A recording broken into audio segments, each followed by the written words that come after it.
একতাৰ নামত জাতিৰ কান্দোন। মই আজি কবিতা পঢ়িবলৈ অহা নাই, মই আজি মোৰ জাতিৰ হৈ কান্দিবলৈ আহিছো। মই মিচিং, নদীৰ বুকুত জন্ম লোৱা কিন্তু নিজৰে মাটিত আজিও ঠাই বিচাৰি ফুৰা এজনী গাভৰু। বান আহে ঘৰ যায়, বান যায় সপোনবোৰৰ লগত লৈ যায়। ইতিহাসে কয় তোমালোক সহনশীল, কিন্তু কোনেও নুসুধে কিমান সহ্য কৰিলে এটা জাতিয়ে নিজৰ নামটো বচাই ৰাখিবলৈ কান্দি থাকে।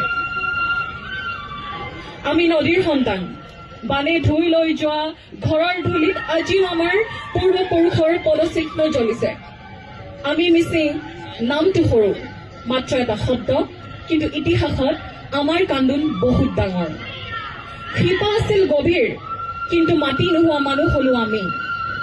নিজৰে ভূমিত অতিথিৰ দৰে, ভাষা আছিল মাকৰ দৰে মিঠা, কিন্তু বিদ্যালয়ৰ কাষতে থিয় হয় আজিও ক'ব নোৱাৰো এইটো মোৰ ভাষা। প্ৰতিবাৰ আমি অপেক্ষা কৰিলো, আজি নহয়, কাইলে নহয়, আকৌ কোনোদিন। কিন্তু প্ৰশ্ন এটা আজিও জ্বলি থাকে, যদি আমি একেলগ নহওঁ ইতিহাসে আমাক কিয় মনত ৰাখিব? যদি একতা নাথাকে তেন্তে ষষ্ঠ অনুসূচী কেৱল এটা শব্দ হৈ থাকিব। যদি একতা নাথাকে 6th শিডিউল কেৱল এটা শব্দ হৈ থাকিব, অধিকাৰ নহয়। এইটো কোনো ৰাজনীতি নহয়, এইটো অস্তিত্বৰ কান্দোন, এইটো ভাষাৰ চিঞৰ, সংস্কৃতিৰ হাহাকাৰ।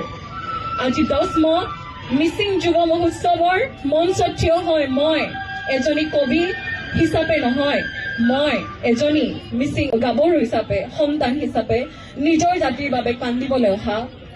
আহক দল সংগঠন নিৰ্বিশেষে মিচিং নামটো আঁকোৱালি লওঁ, কাৰণ ইতিহাসে শক্তিশালীক নহয় একতাবদ্ধ জাতিকেই স্মৰণ কৰে।